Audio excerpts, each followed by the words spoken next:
Welcome to Flower Care, where I nurture your love for orchids, from the lush, vibrant green roots to the bright, pure petals.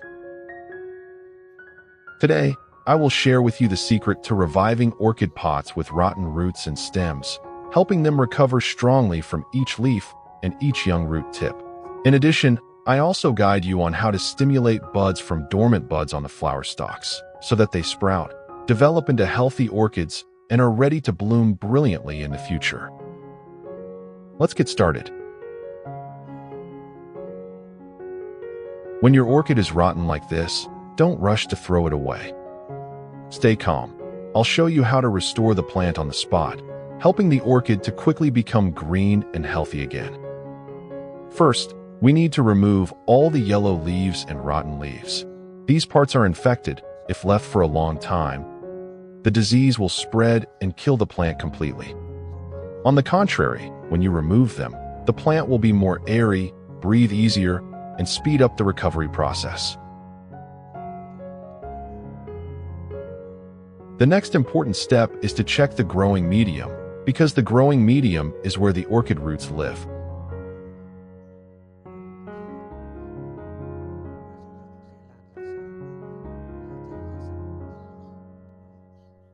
Through observation, I found that the roots below the substrate were almost rotten and damaged. This shows that the tree has been waterlogged or infected with fungus for a long time. These roots are no longer able to absorb water and nutrients, so we need to cut off all the damaged roots, keeping only the hard, green, or ivory roots. When removing these roots, the tree will be more airy, breathe easier, and have the conditions to recover quickly. At the same time, cutting old roots also helps the tree focus energy on nourishing the healthy roots and stimulates the growth of new young roots. If you are new to the channel, don't forget to click the like and subscribe buttons to support me, and don't miss any useful orchid care tips. I'm happy to accompany you on the journey of nurturing and conquering the beauty of orchid pots.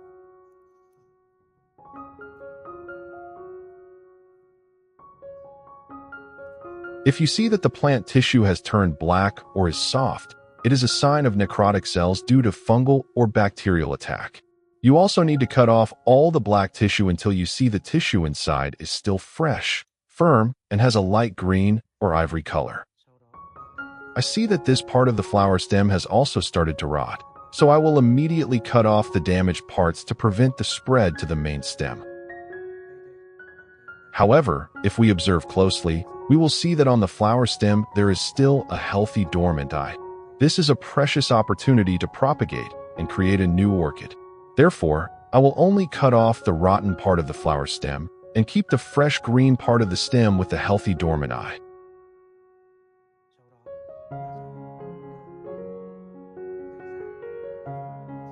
Next, I will thoroughly clean the entire plant with clean water. This cleaning helps to completely remove dirt, mold, insects, and remaining substrate residue on the stem and roots.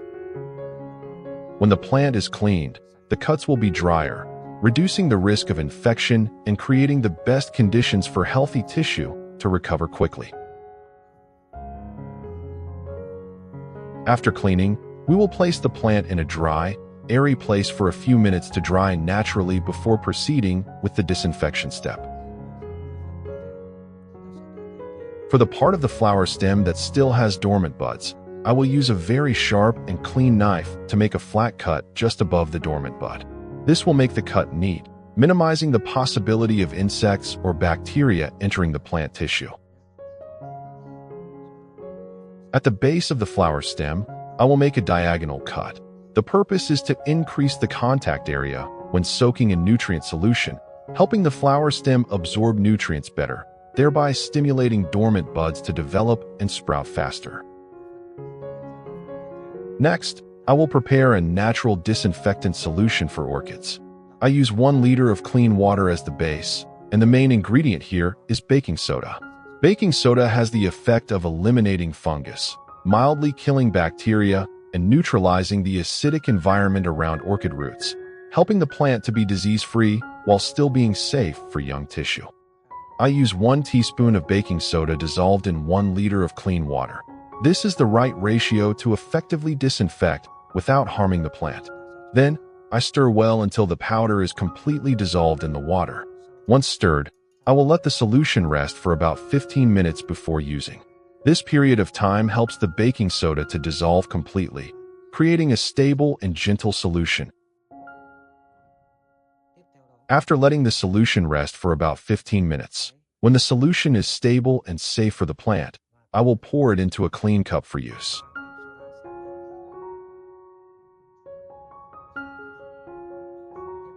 Next, I gently soak the entire orchid in this solution, so that the base and roots are completely submerged in water. The ideal soaking time is about 30 minutes. This is enough time for the baking soda to penetrate evenly, kill the remaining fungi and bacteria on the surface of the roots and plant tissue. We also soak the stem with the dormant buds in the same solution.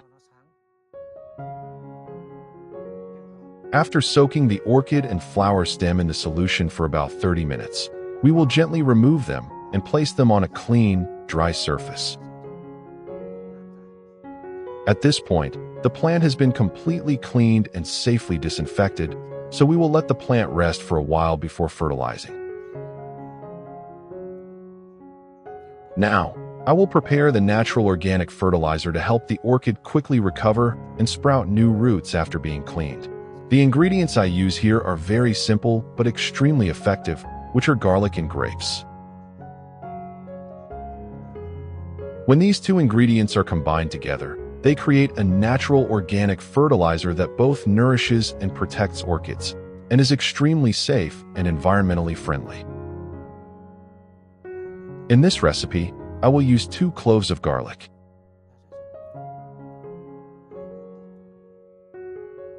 Next, I will peel off the outer skin to reveal the fresh garlic clove inside. Garlic has antibacterial, antifungal properties and stimulates the plant's natural immunity, helping young roots grow healthily and limiting rot.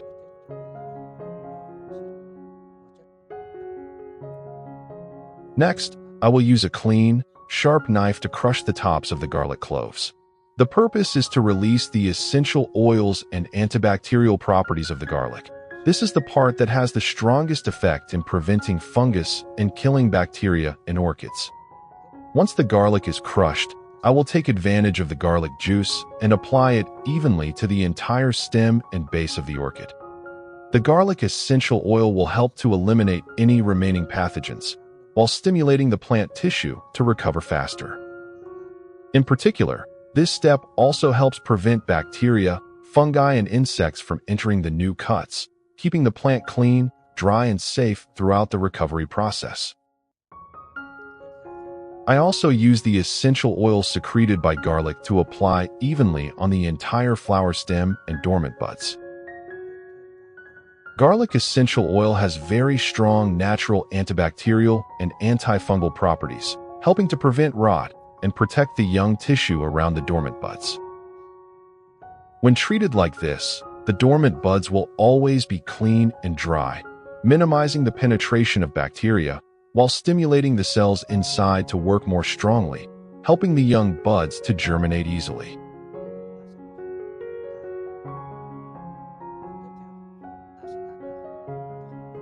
Next, I will cut the garlic into small pieces. Cutting like this helps to release more essential oils and nutrients in the garlic, especially the compound allicin. This is the ingredient that has strong antifungal and antibacterial effects and stimulates healthy cell growth.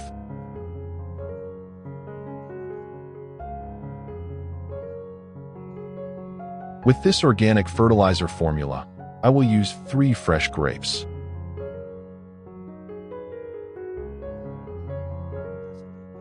Then cut the grapes into small pieces. Grapes contain a lot of natural sugars, amino acids, and minerals. This is a source of easily absorbed nutrients, helping plants increase vitality and stimulate stronger rooting and sprouting.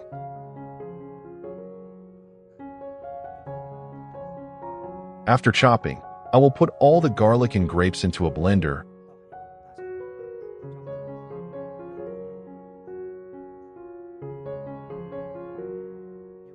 and add 500 milliliters of clean water to blend, helping to get a homogeneous fertilizer solution.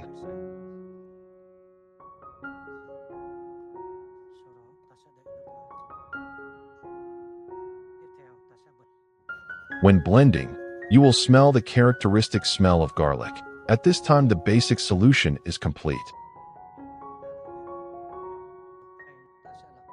Next, I will filter the residue through a sieve and a clean cloth to get a smooth, clear solution. When used to care for plants, it will absorb better without being left on the leaves, substrate, and roots.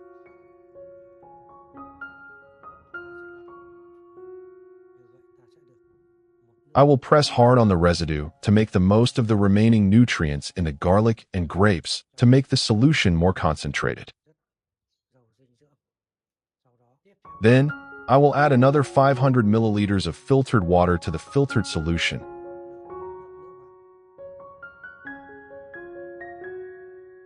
Stir well and let it rest for about 15 minutes before use. This resting time helps the solution to mix stably, ensuring that the nutrients from garlic and grapes are maximized.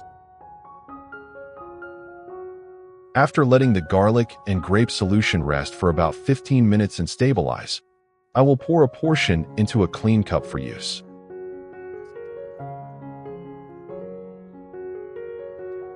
Next, I will soak the entire orchid plant and flower stem in this solution, ensuring that all parts are exposed to the nutrients. The ideal soaking time is about 30 minutes. During this process, the active ingredients from garlic and grapes will penetrate directly into the roots, stems, and dormant buds, helping the plant recover quickly, increase vitality, and stimulate dormant buds to develop into healthy new shoots. After 30 minutes of soaking, we will gently remove the flower stem and orchid. At this time, the dormant buds on the flower stem have absorbed enough nutrients, ready for the germination and sprouting process.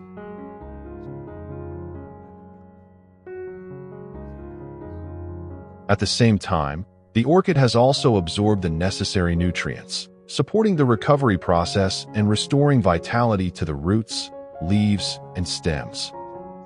This stage is an important foundation, helping the plant grow strongly and be ready for the next steps of care. Next, I will use cinnamon powder to apply to all the cuts on the orchid and flower stalks.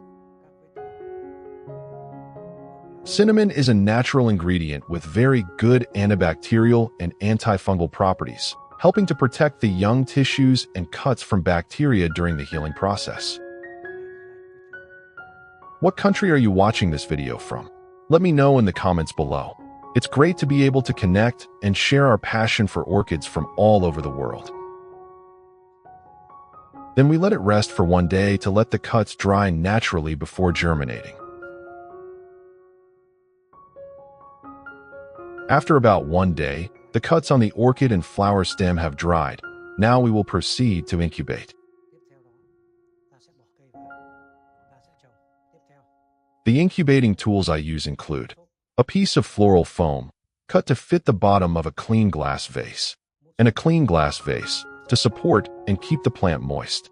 First, I put the foam in the vase. Next, I use 2 small iron rods to insert into the foam, helping the orchid and flower stem stand firmly in the vase.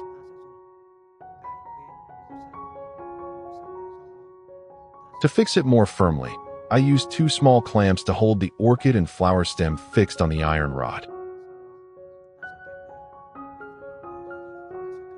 After preparation, I gently place the orchid and flower stem in a fixed position in the vase, making sure the roots, base, and dormant buds do not collide. Keep them straight and stable, preparing for the process of sprouting and developing new shoots.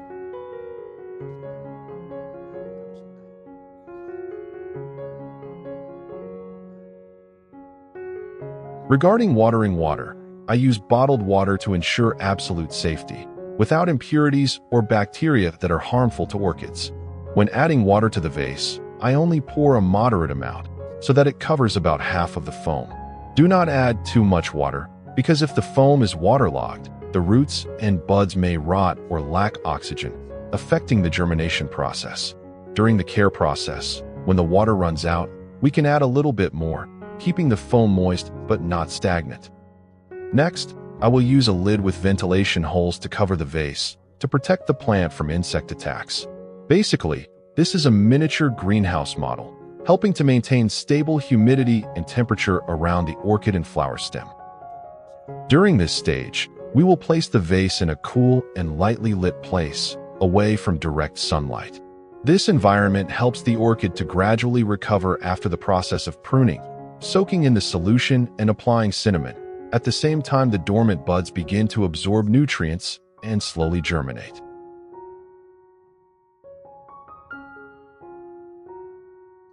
After a month, we will take out the vase to check the results. You see, the dormant eye on the flower stem has sprouted a green, vibrant, and extremely healthy bud. Below, the young root tips have also begun to grow, although still small, but bright white, plump, and healthy, a sign that a new life is beginning. And in the orchid, you can see a new bud has also emerged, green and smooth, full of vitality. New young root tips also begin to grow from the old roots. Each root is big, round, white, and healthy. The young root system will be a new source of life for the orchid. This is a sign that the plant is recovering strongly, absorbing nutrients well, and is ready to enter the next stage of development. This is the result of patience, meticulousness, and proper care. From an orchid that seemed to be discarded, we now have a new life, full of hope for the upcoming flowering season. These two seedlings are growing very well, with healthy roots and leaves. However, it is not yet the right time to move them to a new medium. If you change them too early, the plants may go into shock or damage the young roots. So I will put them back in their original position in the pot and cover them, creating the same moist and airy conditions as before. Then I will put the pot in the ideal environment in the garden, a cool place with gentle light and a stable temperature for the two seedlings to continue to grow strongly. And here is the result after 2 months of care. In the orchid, the young roots that were previously growing have now grown much denser, stronger, and healthier. Those young roots have gradually turned light green, a sign that the plant is absorbing nutrients well and growing steadily. The young buds that were previously growing have now grown strongly, starting to form small, green, and smooth leaves, a clear testament to the orchid's tenacious vitality and miraculous ability to revive.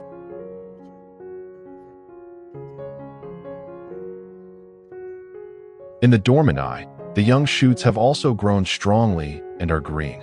The roots have now stretched out, look very strong, and have begun to absorb nutrients from the surrounding environment. This is the ideal time to transfer the plant to a new substrate, helping the roots to take hold firmly, the plant to stabilize and develop long-term. When transferred to a new substrate, the plant will continue to grow more naturally, the roots will spread strongly, the stems and leaves will be thick, and in the near future, will certainly produce healthy, bright flower stalks as desired. I use pine bark that has been treated and disinfected thoroughly. I will use 2 pots, each designed with many drainage holes at the bottom. These holes help water drain quickly, while increasing ventilation for the roots, minimizing waterlogging and root rot, which is the main cause of weak or premature orchids. Next, I will put pine bark into the pots. Pine bark is a breathable substrate that retains moisture well but does not stagnate, making it very suitable for the stage when the plant is developing young roots.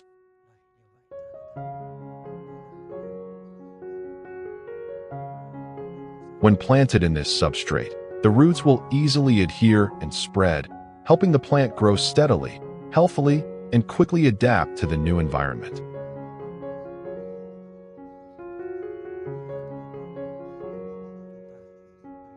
For orchids propagated from dormant buds, I will place a thin layer of moss underneath to catch the young root tips when they start to grow, helping the roots to easily cling, not dry out, and grow faster.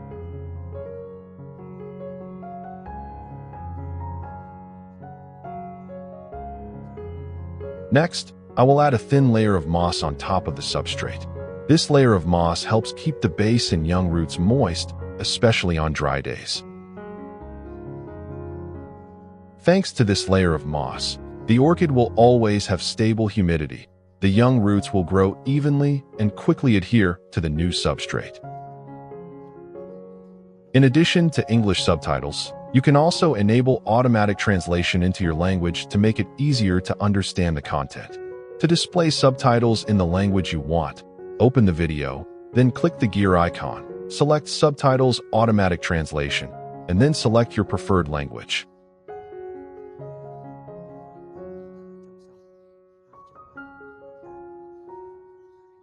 After that, I will spray the entire orchid with clean water to moisturize it. You should maintain it regularly every 2 days, with just enough water to keep the moss and substrate slightly moist, not soaked. Regular spraying helps the young roots not dry out. The young shoots develop steadily, and the plant can easily adapt to the new environment. Here, I have used natural fertilizer extracted from grapes and garlic to care for the plants. You should maintain the use of this fertilizer regularly every 2 weeks to keep the plants healthy, the roots develop well, and the leaves stay green. The ideal time to fertilize is early morning or late afternoon, when the ambient temperature is comfortable, helping the plants absorb nutrients optimally without heat shock.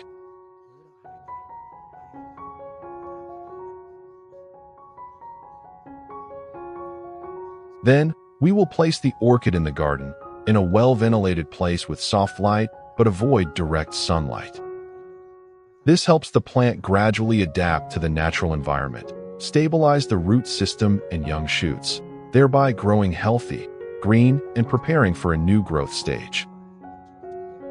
The journey to revive a rotten orchid is not only a process of saving the plant, but also a way for us to learn patience, love, and understanding of every small rhythm of life in nature. Hopefully through this video, you have gained more confidence and experience to take care of your own orchid pots. If you find it useful, please leave a comment and share your feelings. Wishing you a garden full of vitality and brilliant orchids all year round.